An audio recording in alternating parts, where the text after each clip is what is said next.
గం గణపతయే నమః. ఓం శ్రీ గురుభ్యో నమః. హరి ఓం. నమస్తే అస్తు సర్పేభ్యో ఏకే చ పృథివీ మను ఏ అంతరిక్షే ఏ దివితేభ్యః సర్పేభ్యో నమః. సర్పగ్రహాధిష్ఠాన దేవత శ్రీ వల్లీ దేవసేనా సమేత శ్రీ సుబ్రహ్మణ్యేశ్వర స్వామినే నమో నమః. హరి ఓం. ఓం అంగారకగ్రహదేవతాయై నమః. ఓం రాహుగ్రహదేవతాయై నమః.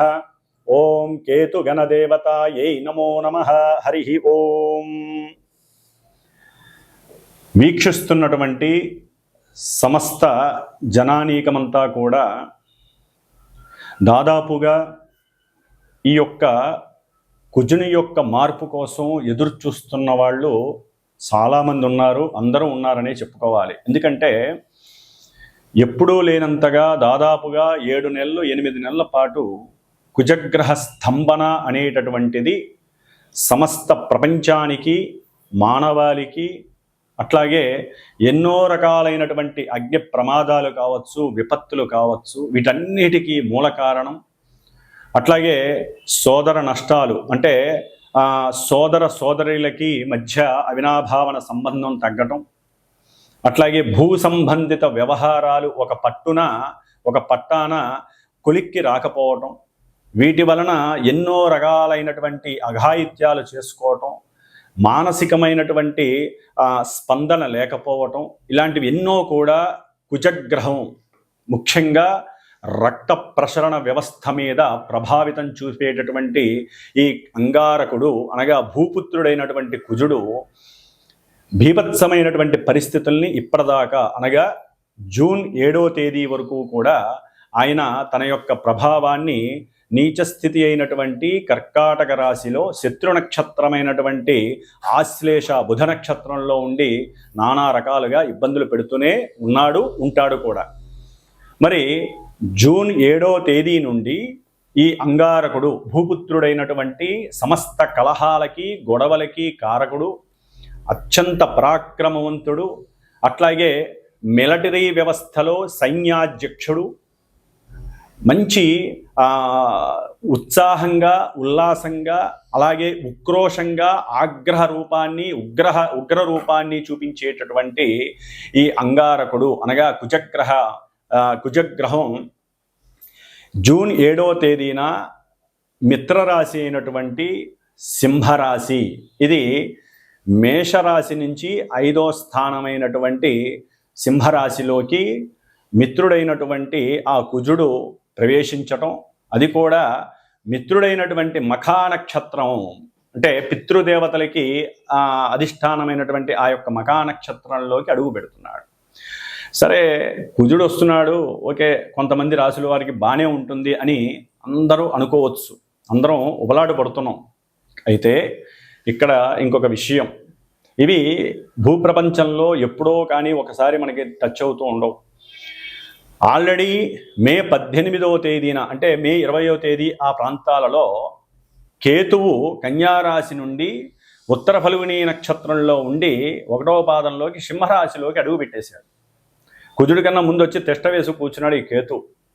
కుజవత్ కేతువు అంటే కేతు అనేటటువంటి వాడు ఆల్రెడీ ఉత్తర ఫల్గుని నక్షత్రం సూర్య నక్షత్రంలో ఉండి సూర్య రాశిలో ఉండి సూర్యుడిచ్చే ఫలితాలన్నీ ఆల్రెడీ ఆయన ఇస్తూనే ఉన్నాడు కేతు. కానీ ఇప్పుడు అసలైనటువంటి హీరో, అసలు అమితమైనటువంటి పరాక్రమం, ఉగ్రం అంటే ఎవరయ్యా అంటే ఆయనే, కుజుడే.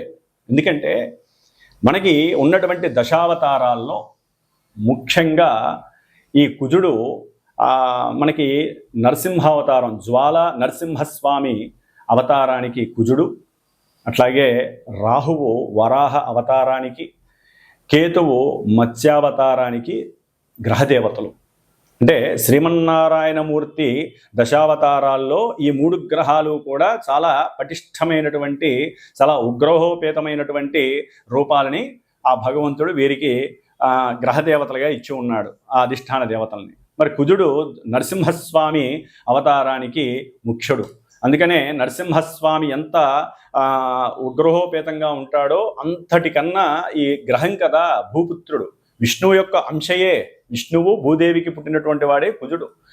అందుకనే భూమికి సంబంధించి వ్యవసాయ పంట పొలాలకి సంబంధించి కందిపప్పు ఇట్లాంటి పప్పులకి సంబంధించి ఎరుపుకి సంబంధించినటువంటి పూలు కానీ ఎరుపు సంబంధించిన వస్త్రాలు కానీ ముఖ్యంగా భూపుత్రుడు కాబట్టి భూమికి సంబంధించిన అన్ని విషయాలు ఏవైనా సరే అది మంచి కానీ చెడు కానీ అన్నిటికీ ఈ కుజగ్రహ ప్రభావం ఎక్కువగా ఉంటుంది. మొన్నటి వరకు ఆయన మరి జూన్ 6 వరకు కూడా కర్కాటక రాశిలో న్యాచురల్గా అది కర్కాటక రాశి అనేటటువంటి స్థిర చరాస్తులని తెలియజేసేటటువంటి స్థానం కాబట్టి అక్కడుండి ఆయన చేయవలసిన కొన్ని ధర్మాలు ఇబ్బందులు చేసేసాడు. కొంత బలహీనంగా ఉండటం వలన ఆయనకి అంత ఉగ్రహము పరాక్రమం లేకపోయినాయి. అయితే ఇప్పుడు ఈ సింహరాశిలో కుజకేతువుల యొక్క సమ్మిళితమైనటువంటి సంయోగ చర్య ఎదురుకుండా 7వ స్థానంలో ఉన్నటువంటి రాహువు, ఆయన సామాన్యుడు కాదు.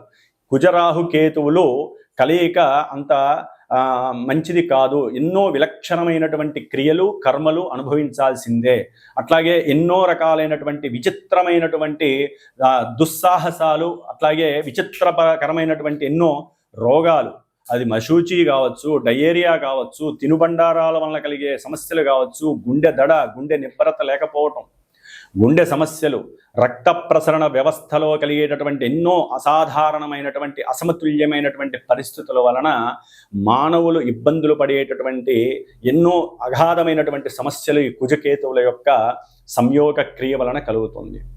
అట్లాగే ముఖ్యంగా ఇది 5వ స్థానం, అంటే మేషం నుంచి 5వ స్థానం అవటం వలన కుజుడు క్రీడాకారకుడు. అంటే క్రీడారంగంలో ఎవరైనా సరే మంచి ఉన్నతమైనటువంటి స్థానంలో ఉండాలంటే అది క్రికెట్ కావచ్చు, ముఖ్యంగా ధనుర్విద్య కావచ్చు, వీటిల్లో చదరంగం కావచ్చు, చెస్ అంటే చదరంగం కావచ్చు, లేకపోతే ఎన్నో క్రీడా విన్యాసాలు ఉన్నాయి మనకి, అంటే పరాక్రమంతో కూడినవి, మిలిటరీ వ్యవస్థ కావచ్చు. ముఖ్యంగా సింహరాశిలో కుజుడు ఉండటం అనేటటువంటిది రాజులకి కుజకేతువుల సంయోగం. రాజులు ఎవరైతే ప్రపంచాన్ని, దేశాలని, రాష్ట్రాలని ఏలుతూ వారి యొక్క అధికార వాంఛలతో అధికార దాహంతో ఉంటారో వారికి కోపావేశాలు ఎక్కువ అవుతాయి. ఇప్పటి వరకు చాలా సున్నితంగా సాత్వికంగా ఉండేటటువంటి మనుషులు కూడా ఎవరైతే కుజగ్రహ రాశులు కానీ కుజగ్రహ నక్షత్రాలు కానీ పరిపాలింపబడుతూ ఉంటారో, కుజ మహర్దశలు కానీ అంతర్దశలు కానీ విదశలు కానీ వారికి జరుగుతూ ఉంటాయో, కుజగ్రహ నక్షత్రాలు కానీ రాహుగ్రహ నక్షత్రాలు, ఎందుకంటే వీళ్ళల్లో ఎవరైనా సరే దుస్సాహసాలుకి పాల్పడి దేశాల మధ్య ఎన్నో రకాలైనటువంటి సమస్యలు మనకి 2 నెలల కాలంలో తయారయ్యే అవకాశాలు ఉన్నాయి. ఎందుకంటే వీళ్ళు కుజుడనేటటువంటి వాడు శత్రు రోగ రుణకారకుడు. శత్రువుల్ని పెంచుతాడు, రోగాలని పెంచుతాడు, రుణాలని పెంచుతాడు. అంటే మన దేశం దగ్గరికి వస్తే మనకి ఏదైనా సరే రుణాలు తీసుకున్నటువంటి దేశాలు ఉంటాయి, మనం రుణం తీసుకున్నటువంటి దేశాలు, అవన్నీ కూడా పకడ్బందీగా మన రుణాన్ని మాకు ఇచ్చేయండి అనేటటువంటి ఫోర్స్ ఎక్కువ వచ్చే అవకాశం ఉంటుంది. అట్లాగే మన యొక్క ఎదుగుతున్నటువంటి మన దేశం మీద ఎన్నో దేశాలు మరి పాము పడగ ఎత్తినట్టుగా ఉన్నాయి. ముఖ్యంగా ఈ కుజుడు అణ్వాస్త్రాలు, అణ్వాయుధాలకి సంబంధించిన వాడు, అట్లాగే మిషన్ గన్స్కి సంబంధించినటువంటి వాడు, అట్లాగే బాంబులు అంటే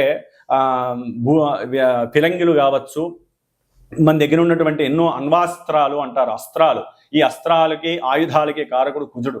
కుజవత్ కేతువు. ఈ కుజకేతువులు కలిశారంటే ఆపటం ఎవరి తరం కాదు. ఇప్పటి వరకు ఏదో కాస్త ఆగిన పరిస్థితి, కానీ ఈ 2 నెలల్లో దానికి తోడుగా మనకి ఈ యొక్క క్రిమి కీటకాదులకి సంబంధించినటువంటి రోగాలు చాలా ఎక్కువగా వచ్చే అవకాశాలు ఉంటాయి.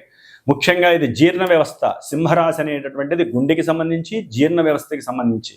ఈ కేతు అనేవాడు లోపల పేగులకి సంబంధించిన వాడు, లేకపోతే చిన్న చిన్న క్రిమి కీటకాదులకి సంబంధించిన వాడు. పేగు అంటే మన పొట్ట లోపల మనం తినే ఆహార పదార్థాల వలన కలిగేటటువంటి సంయోగం వలన ఆ యొక్క పేగుల్లో పేరుకుపోయినటువంటి ఎన్నో అనారోగ్యాలను కలుగజేసేటటువంటి క్రిమి కీటకాదుల్ని సూచించేవాడు కేతువు. ఓ పట్టాన కొంతమందికి తెలియదు, అసలు కడుపులో ఏ రోగం ఉందో కూడా తెలియదు. అలాంటి విచిత్రమైనటువంటి అల్సర్సు, ఎసిడిటీసు, జీర్ణకోశ వ్యాధులు, జీర్ణాశయ వ్యాధులు, అట్లాగే మోషన్స్కి సంబంధించిన డయేరియా కావచ్చు, లేకపోతే ఎన్నో రకాలైనటువంటి మలేరియా కావచ్చు, మశూచి కావచ్చు, లేకపోతే ఇప్పుడు మనకి మళ్ళీ వ్యాప్తిలోకి వస్తున్నటువంటి కరోనా లాంటి డేంజరస్ వైరస్లు కావచ్చు, ఈ 2 నెలల కాలంలో తీవ్రమైనటువంటి రూపు దాల్చి మళ్ళీ ప్రపంచాన్ని వణికించేటటువంటి పరిస్థితి కావచ్చు.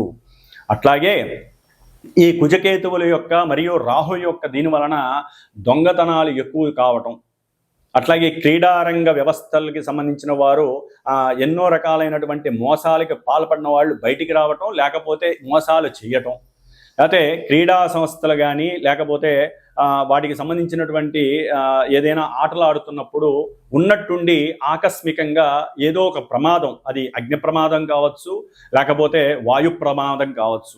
అగ్నిరాశిలో అగ్నితత్వపు గ్రహాలైనటువంటి కుజుడు కేతువు రెండు ఉండటం అనేది అంత మంచిది కాదు.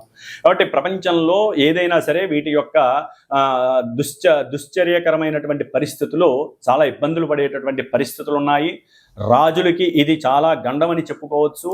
అందుకనే వారు ఉన్నంతలో చాలా జాగ్రత్తగా ఆలోచించి ఉత్సాహంగా ఉండొచ్చు కానీ ఉగ్ర రూపాన్ని దాల్చకూడదు. అట్లాగే వారి యొక్క ఉత్సాహము, చొరవ నా అంతటి వాడు లేడు అనుకోకుండా ప్రశాంత చిత్తంతో గనక ఉండగలిగితే ఈ 2 నెలలు, అట్లాగే ముఖ్యంగా కాలసర్ప యోగం అనేటటువంటిది మనకి వస్తుంది. ఎందుకంటే జూన్ 7వ తేదీ నుండి జూలై 28వ తేదీ వరకు కూడా ఈ యొక్క కుజకేతువుల యొక్క సంయోగం, అట్లాగే రాహువు యొక్క వీక్షణ, ఈ 3 గ్రహాలు, కుజుడు 8వ దృష్టితో శనిని వీక్షించటం, ఈ కుజ శనులకి భగ్గుమంటుంది. ఎక్కడా కూడా ఇంత గడ్డి వేయక్కర్లా, అంత భగ్గుమంటుంది. మరి కుజుడు శనిని వీక్షించటం, దీని వలన జల ప్రమాదాలు కావచ్చు, జలంలో ఉన్నటువంటి కొన్ని అగ్నిపరమైనటువంటి లావా ప్రసరించేటటువంటి కొన్ని కొండలు పేలిపోవచ్చు, లేకపోతే ఎన్నో రకాలైనటువంటి మంచు పర్వతాలు ఈ యొక్క వేడికి, అంటే కొన్ని అణుబాంబులకో లేకపోతే దేనికో దానికి వేడికి తట్టుకోలేక అవి కరిగిపోయి జల సంబంధితమైనటువంటి సమస్యలు గురి కావటం, ఇలా ఒకటి కాదండి, పంచభూతాలు విక్రించి పంచభూతాలు మనల్ని ఇబ్బంది పెట్టేటటువంటి, శపించేటటువంటి రోజులు ఇవి. దీంట్లో జూన్ 17వ తేదీ నుండి జూన్ 30వ తేదీ వరకు ఈ 14 రోజులు కూడా అత్యంత కీలకమైనటువంటిది. ఎందుకంటే కుజరాహు కేతువుల యొక్క సంయోగ వీక్షణ మిశ్రమం అనేటటువంటిది కాలసర్ప యోగ దోషము. ఇది ప్రపంచానికి, దేశాలకి, రాష్ట్రాలకి సంబంధించింది. కాబట్టి ఈ యొక్క 14 రోజుల్లో ఎన్నో గూఢాచారి వ్యవస్థల్లో కొన్ని తప్పులు జరగటం, మిలిటరీ వ్యవస్థలకి అట్లాగే గవర్నమెంట్కి మధ్య సంయోగ స్థితి, సమన్వయ స్థితి లేక ఒకరికొకళ్ళు పోట్లాడుకొని దేశాన్ని దేశాన్ని చిన్నబుచ్చేటట్టు చేయటం, దేశాన్ని నాశనం చేయడానికి కూలుకోవటం, ఇలాంటివి ఎన్నో జరగడానికి అవకాశం ఉంటుంది.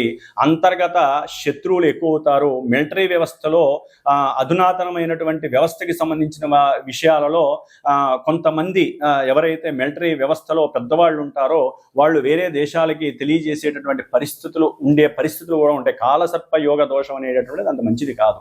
కాబట్టి ఈ 14 రోజులు కూడా సుబ్రహ్మణ్యేశ్వర హోమాలు దేశంలో, దేశ రాజులు, రాష్ట్ర రాజులు కూడా, లేకపోతే ఆ ఏరియాకి సంబంధించిన ఎమ్మెల్యేలు కానీ సుబ్రహ్మణ్య ఆలయాలలో హోమాలు చేయించడం ద్వారా ఉన్నతమైనటువంటి ఆలోచన వ్యవస్థ వీళ్ళకి ప్రస్ఫుటం అవుతుంది. కాబట్టి ఈ యొక్క దొంగతనాలు కానీ, మోసాలు కానీ, లేకపోతే ఎన్నో రకాలైనటువంటి కుజుడు ఆవేశకారకుడే కాదు, కాముకుడు కూడా, అతి కాముకుడు కేతువుతో కలిసి ఇంకా ఎక్కువ అవుతుంది. కాబట్టి ప్రేమికులు కొంచెం జాగ్రత్తగా ఉండండి. ప్రేమికుల మధ్య కొన్ని వైరాలు కలగడానికి అవకాశం కూడా ఉంటుంది. దాని ద్వారా ఎన్నో రకాలైనటువంటి సమస్యలు క్రియేట్ అయ్యే అవకాశం ఉంటుంది. కాబట్టి అగ్ని సంబంధ దోషాలు కావచ్చు, ముఖ్యంగా చేతబడులు, లేకపోతే బాణామతి, ఇలాంటివి మన వాళ్ళు నమ్ముతూ ఉండేవాళ్ళు, ఇప్పటికి కూడా నమ్ముతున్నారు, జరుగుతున్నాయని కూడా కొంత వాచనం ఉంది. కాబట్టి ఇలాంటి విషయాల యందు కూడా ఎవరైనా ఉన్నట్లయినా, లేకపోతే మతి భ్రమించి ఉన్నటువంటి వాళ్ళైనా, కోపావేశాలు ఎక్కువ ఉన్న వాళ్ళైనా కూడా కొంత జాగ్రత్త వహించడం మంచిది. దానికి సంబంధించి మాలాంటి వేద పండితుల చేత ఏదైనా చక్కగా ఈ కుజ రాహు కేతు గ్రహాల యొక్క జప తర్పణాలు, అట్లాగే స్వామివారికి సంబంధించిన సుబ్రహ్మణ్యేశ్వరుడికి ప్రీతికరమైనటువంటి సర్పదోష నివారణార్థమై సర్పసూక్త జప పారాయణాలు 52 రోజులు ఉంటుంది. 52 రోజులు చేసే అవకాశం మేము తీసుకుంటున్నాము మా యొక్క శ్రీమాత జ్యోతిషాలయ పీఠంలో. కాబట్టి ఈ విధంగా చేస్తూ చివరి రోజున ఆదివారం మఖా నక్షత్రం అవటం వలన చక్కగా ఆ రోజున సుబ్రహ్మణ్య పాశుపత హోమము, నవగ్రహ హోమము జరుగుతుంది. ఏదైతే మధ్యలో జూన్ 17వ తేదీ నుంచి జూన్ 30వ తేదీ వరకు ఏదైతే ఉందో ఈ రోజుల్లో చక్కగా సుబ్రహ్మణ్య క్షేత్రాలు 6 ఉన్నాయి తమిళనాడులో. అమ్మవారి మధురై కానీ చిదంబరం వీటి దగ్గరలో.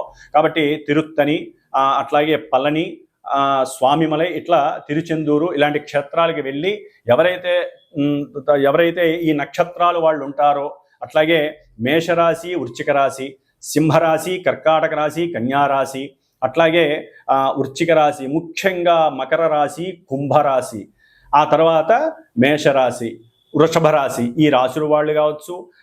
సర్పగ్రహ నక్షత్రాలైనటువంటి ఆశ్లేష నక్షత్రము, అట్లాగే కుజ నక్షత్రాలైనటువంటి మృగశిర నక్షత్రము, చిత్తా నక్షత్రము, ధనిష్ట నక్షత్ర జాతకులు కానీ, అశ్విని నక్షత్రము, అట్లాగే మఖా నక్షత్రము, మూలా నక్షత్రము, కేతు నక్షత్ర జాతకులు కానీ, రాహుగ్రహ నక్షత్రాలైనటువంటి ఆరుద్ర నక్షత్రము, స్వాతి నక్షత్రము, శతభిష నక్షత్రము, ఈ నక్షత్ర జాతకులు కుజ మహర్దశలు, రాహు మహర్దశలు, కేతువు యొక్క మహర్దశలు, అంతర్దశలు, విదశలు నడిచేటటువంటి వాళ్ళు ఎవరైనా సరే అందరూ కూడా కంపల్సరీ ఇలాంటి కార్యక్రమంలో పాల్గొనండి.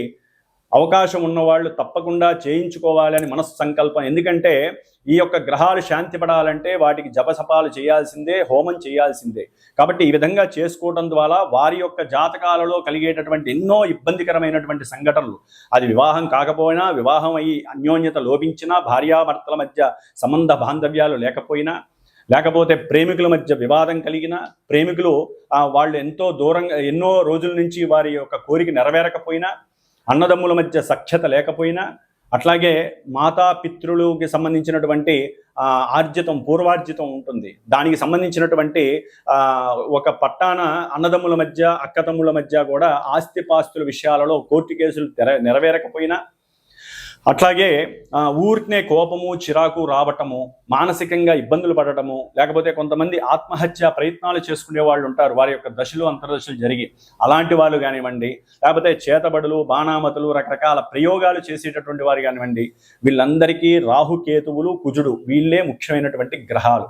కాబట్టి ఈ 3 గ్రహాలకి సంబంధించినటువంటి జపాలు చేయటం ఈ 52 రోజుల్లో, అట్లాగే 6 క్షేత్రాలు దర్శనం చేసుకోవటం, చివరిలో హోమం చేయటం, ఆ తదుపరి ఎవరైనా వచ్చిన వాళ్ళకి చివరి రోజున హోమానికి వచ్చిన వాళ్ళకి కాస్త ప్రసాద వితరణ చేయటం, ఆ యొక్క 6 క్షేత్రాల్లో చేసినటువంటి ప్రసాదాలు ఏదైనా ఉంటాయి, భస్మం, ముఖ్యంగా సుబ్రహ్మణ్యేశ్వర స్వామికి భస్మధారణ, కాబట్టి ఆ భస్మాన్ని, గంధాన్ని తీసుకురావటం, చేయించుకున్నటువంటి వాళ్ళకి ఇవ్వటం అనేది మా పీఠం తరపు నుంచి జరుగుతుంది. ముఖ్యంగా అందరూ కూడా ఈ 52 రోజులు, జూన్ 7వ తేదీ నుంచి జూలై 28వ తేదీ వరకు కూడా నిత్యము కుజగ్రహ, రాహుగ్రహ, కేతుగ్రహ స్తోత్రాలని పారాయణ చేయండి. అట్లాగే నిత్యము కూడా సుబ్రహ్మణ్యేశ్వర స్వామికి 6 ఒత్తులు, ఆవు నెయ్యి కానీ లేకపోతే కొబ్బరి నూనె కానీ, ఈ 2 కూడా వేసి చక్కగా దీపారాధన చేయటం, సుబ్రహ్మణ్య భుజంగ స్తోత్రాన్ని కానీ, సుబ్రహ్మణ్య అష్టోత్రాన్ని కానీ చక్కగా పారాయణ చేయండి, పూజ చేయండి. అట్లాగే అందరూ కూడా సాధ్యమైనంత వరకు మనస్సులో ఓం స్కంద గణపతయే నమః, అటు సుబ్రహ్మణ్యేశ్వర స్వామి గణపతి, అట్లాగే దోం దుర్గా గణపతయే నమః, అటు రాహువు ప్లస్ కేతువు, ఇట్లా ఈ యొక్క కుజరాహు కేతువుల యొక్క గ్రహాలకు సంబంధించినటువంటి అధిష్టాన దేవతలైనటువంటి ఓం దుర్గా గణపతయే నమః, ఓం స్కంద గణపతయే నమః, ఇలా మంత్రాలని నిత్య పారాయణ చేసుకోండి. చాలా విశేషమైనటువంటి మానసిక ప్రశాంతత కలుగుతుంది. లేకపోతే వీళ్ళు ఇచ్చేటటువంటి ఎన్నో ఇబ్బందులకి ఈ యొక్క 52 రోజులు కూడా ప్రపంచము, దేశము, మన సొంత జాతకాలలో ఇబ్బందులు మాత్రం పడే అవకాశాలు ఉంటాయి. కాబట్టి అందరూ ఇది గమనించి ఎవరైనా సరే ఈ పూజలకి సహకరించే వాళ్ళు కానీ, ఈ పూజలు చేయమని ఎవరైనా సరే ఫోన్ చేసి అడిగినట్లయితే కనుక తప్పకుండా మా యొక్క పీఠంలో జరిగేటటువంటి ఈ యొక్క నిష్ఠతో కూడుకున్నటువంటి ఈ జపాన్ని, అట్లాగే హోమాన్ని చేయించేటటువంటి బాధ్యత వారి జాతకరీత్యా చూసుకొని నక్షత్రము, రాశి ప్రకారము, దశ అంతర్దశల యొక్క సంకల్పం చెప్పి, వారికి ఏ విషయంలో అయితే కోరిక ఉందో ఆ కోరికని చెప్పి నిత్యము చేసేటటువంటి బాధ్యత నేను స్వీకరిస్తున్నాను. కాబట్టి అందరూ కూడా జాగ్రత్తగా ఉంటూ ముందు ముందు మనకు కలిగేటటువంటి ఎన్నో తీవ్ర పరిణామాల నుంచి కాపాడుకునే శక్తి ఒక సుబ్రహ్మణ్యేశ్వర స్వామి మాత్రమే ఇవ్వాలి. అందరూ సుబ్రహ్మణ్య ఆరాధన చేయండి. శుభంగా సుఖంగా ఉండండి. ఓం స్కంద గణపతయే నమః. ఓం స్కంద గణపతయే నమః. తులారాశి వారికి జూన్ 7వ తేదీ నుండి జూలై 28వ తేదీ వరకు 52 రోజుల కాలము కూడా చాలా చాలా యోగ్యకరమైనటువంటి కాలంగా చెప్పుకోవచ్చు. ఎందుకంటే వీరికి కుజుడు కేతువు లాభస్థానమైనటువంటి సింహరాశిలో ఉండటం, పంచమంలో అంటే అభీష్టాలు నెరవేర్చేటటువంటి స్థానము, అభీష్టాలని సంకల్ప సిద్ధితో స్ఫురణతో ఏకాగ్రతతో సాధించగలిగేటటువంటి స్థానంలో రాహు ఉండటం అనేటటువంటిది కొంత విశేషమైనటువంటి భాగ్యానికి ధనానికి మూలమని చెప్పుకోవచ్చు. ఎందుకంటే తులారాశి వారికి లాభంలో ఉన్నటువంటి కేతువు ద్వితీయ సప్తమాధిపతియే భార్య వలన లేకపోతే భర్త వలన ఆర్థిక లాభాలు సమకూర్చేటటువంటి పరిస్థితులు కలగటం, లేదా వీరి యొక్క ధనము తండ్రి యొక్క ధనము కూడి ఇంకా విశేషమైనటువంటి లాభము కలగటం, అంటే ఆకస్మికంగా ఎన్నో విచిత్రమైనటువంటి విషయాల యందు ఆసక్తితో కూడుకున్నటువంటి అంతర్గతంగా వీరు కూడబెట్టినటువంటి ధనము ఇప్పుడు అది లాభకరంగా, అంటే అది సెన్సెక్స్లో పెట్టినా, షేర్స్లో పెట్టినా, లేకపోతే భూముల మీద పెట్టినా కూడా, అంటే ఒక్కోసారి కుటుంబంలో ఎవరికి తెలియకుండా అంతర్గతంగా పెట్టుండొచ్చు, భూమి కొని ఉండొచ్చు, లేకపోతే అంతకుముందు ఏదో స్థలాలు లేకపోతే ఇల్లులు చూసుండొచ్చు.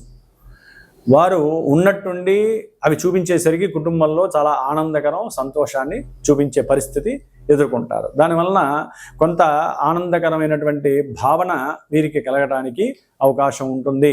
అట్లాగే ముఖ్యంగా కుటుంబం యొక్క కోరికలు నెరవేర్చడానికి వీరు చాలా సాధన చేస్తారు ఈ యొక్క తులారాశి వారు. ముఖ్యంగా ఉద్యోగ విషయాలలో వీరికి కొంత అనుకూలమైనటువంటి పరిస్థితులుగానే కనిపిస్తున్నాయి. ముఖ్యంగా ప్రేమ వ్యవహారాల యందు అభీష్ట సిద్ధి కలగటానికి కూడా వీరికి అనుకూలమైనటువంటి పరిస్థితులు కుజరాహు కేతువుల వలన కనిపిస్తున్నాయి. కాకపోతే కుటుంబంలో మేనమామలు కానీ మేనత్తలు కానీ వీరి మీద అంతర్గతంగా ఏదో ఉన్నది లేనిది చెప్పటం ద్వారా వీరి యొక్క ప్రేమని భంగపరచడానికి, లేకపోతే ఈ యొక్క ప్రేమని విఫలం చెందించడానికి ఎన్నో రకాలుగా వాళ్ళు ఇష్టాన్ని కూడగట్టుకొని కుటుంబంలో బురద వెళ్ళడానికి చేసే ప్రయత్నాలు చాలా ఉంటాయి. దాని ద్వారా వీరికి విరక్తి కలుగుతుంది. కుటుంబంలో అన్నదమ్ముల మీద కావచ్చు, అక్క చెల్లెల మీద కావచ్చు, కుటుంబ సభ్యుల మీద కావచ్చు, వారి బంధువులు అంటే అన్నదమ్ముల యొక్క బంధువులు ఉంటారు, వారి పరంగా కావచ్చు, స్నేహితుల మీద కావచ్చు, ఒక రకమైన విరక్తి కలుగుతుంది. దాని ద్వారా వీరు ప్రేమయందు కూడా కొంత నిస్సత్తువ, నిర్లిప్తత కలిగి కొంత వైరాగ్యపరమైనటువంటి పరిస్థితిని ఎదుర్కొంటారు. అంటే వారి యొక్క ఆనందం మీద నీళ్లు జల్లుతారు. కాబట్టి ఈ విధంగా 5వ స్థానంలో ఉన్నటువంటి రాహువు ప్రేమ వ్యవహారాల మీద కొంత ఇబ్బందులు కలుగజేస్తారు. అట్లాగే వీరు ఎవరైతే వివాహ విషయంలో ద్వితీయ కళ్యాణాన్ని గురించి ఆలోచిస్తూ ఉంటారో వారికి కుటుంబ పరంగా ఎవరో ఒకరు తారసపడటం, దానికి సంబంధించిన సంబంధం సెట్ కావటం, ఒకరికొకరు ఆకర్షణతో కూడుకొని వివాహానికి అగ్రీ అవ్వటం, ఇలాంటివి కూడా జరగటానికి ఈ యొక్క కుజరాహు కేతువుల యొక్క సంయోగం తులారాశి వారికి కొంత అనుకూలమైన పరిస్థితి అనే చెప్పుకోవాలి. ముఖ్యంగా వీరు దుర్గాదేవిని గనక ఆరాధించుకుంటే సద్యోస్ఫురణ శక్తి, ఏకాగ్రత పెరిగి రాహుగ్రహం వలన 5వ స్థానంలో ఉండేటటువంటి రాహుగ్రహం వలన కలిగే ఎన్నో ఇబ్బందులు, ఆటంకాలు, వైషమ్యాలు అన్నీ తొలగి వీరికి దుర్గాదేవి అనుగ్రహం కలుగుతుంది. కాబట్టి లాభంలో ఉన్నటువంటి కుజకేతువులు, పంచమంలో ఉన్నటువంటి రాహువు వీరి అభీష్ట సాధనకి సరైనటువంటి ప్రోత్సాహాన్ని ఇస్తారు. కాబట్టి ఒక రకంగా తులారాశి వారికి అనుకూలమైన పరిస్థితి అని చెప్పుకోవచ్చు. ఓం దుర్గా గణపతయే నమః అనేటటువంటి మంత్రాన్ని జపిస్తూ ఉండండి నిత్యము. ఈ 52 రోజులు కూడా మా యొక్క వేద పండితుల చేత మా యొక్క పీఠంలో జరిగేటటువంటి దుర్గాదేవికి సంబంధించినటువంటి, అంటే పంచమంలో ఉన్నటువంటి రాహుకి దుర్గా సూక్త జపం చేస్తూ ఉంటాం. కాబట్టి రాహు యొక్క దోషం పోవడానికి రాహు యొక్క జపాన్ని, దుర్గా సూక్త జపాన్ని ఆచరించుకున్నట్లయితే ఇంకా విశేషమైనటువంటి శుభ ఫలితాలు, అట్లాగే లాభకరమైనటువంటి ధనలాభ యోగాదులు, అట్లాగే గృహ మార్పిడి లేకుండా సొంత గృహాన్ని అనుభవించేటటువంటి యోగాన్ని కూడా కలిగే అవకాశం ఉంటుంది. ఉద్యోగంలో అకస్మాత్తుగా వీరు చేసినటువంటి కృషికి మెచ్చి ఉన్నతమైనటువంటి లాభాన్ని కలుగజేసి దూర ప్రయాణాల ద్వారా ఆర్థికంగా వీరు లాభాన్ని కొని తెచ్చుకునే ప్రయత్నం కూడా జరుగుతుంది. కాబట్టి తులారాశి వారికి ఉన్నంతలో ఈ కుజరాహు కేతువుల యొక్క అనుసంధానం వలన కొంతవరకు 90% లాభకరమైనటువంటి పరిస్థితినే చెప్పుకోవాలి. కాకపోతే అప్పుడప్పుడు భార్యాభర్తల మధ్య ప్రేమ విషయాలలో కొంత ఇబ్బందులు కలగటం, దాని ద్వారా ఇష్టం వచ్చినట్టు మాట్లాడుకోవటం, నేను రెండో పెళ్లి చేసుకుంటా అని అంటాం, నేను కూడా రెండో పెళ్లి చేసుకుంటా అంటాం, ఇట్లా రకరకాలుగా పెళ్లిళ్ళ విషయంలోనే ఇవన్నీ జరిగే అవకాశం ఉంటుంది తులారాశి వారికి. కాబట్టి అలాంటి మాటలు మాట్లాడుకోకండి, ప్రశాంతంగా ఉండండి. ఇదంతా మాకు రాహు పంచమంలో ఉన్నాడు కాబట్టి ఇలాంటి పరిస్థితులు వస్తున్నాయి. కుజుడు చూస్తున్నాడు కాబట్టి కుటుంబంలో కొంత అంతర్గతంగా ఉన్నట్టుండి ఇబ్బందులు కలుగుతాయి తప్ప ప్రత్యేకించి అవి మిమ్మల్ని ఇబ్బంది పెట్టవు అని కూడా చెప్పుకునే పరిస్థితి కలుగుతుంది. కాకపోతే ఏంటంటే కొంత విద్యార్థులకి మాత్రము అనుకూలమైనటువంటి పరిస్థితులు రాసే ఎగ్జామ్స్ విషయంలో వీరు కొంచెం శ్రద్ధ పెట్టి సరైన ఆలోచనలు చేసి గణపతి సూక్తాన్ని వింటూ రోజు విని వీరు కనుక ఎగ్జామ్స్ రాసినట్లయితే, ఎగ్జామ్స్ ముందు కూడా సుబ్రహ్మణ్యేశ్వర స్వామి మనసులో నమస్కారం చేసుకున్నట్లయితే విద్యార్థులు రాసేటటువంటి ప్రతి వ్రాత పరీక్షలో లేకపోతే ఓరల్ పరీక్షలో విజయాన్ని సాధిస్తారు. ఉన్నతమైనటువంటి విదేశీయానం కూడా కలిగే అవకాశం ఉంటుంది. ఏదేమైనప్పటికీ దుర్గాదేవిని, సుబ్రహ్మణ్యేశ్వర స్వామిని, గణపతిని ఆరాధించుకొని మీకు ఇంకా స్వలాభం కలగడానికి అవకాశాన్ని మీ చేతుల్లోకి మీరు తీసుకోండి. ఓం కుమార గణపతయే నమో నమః.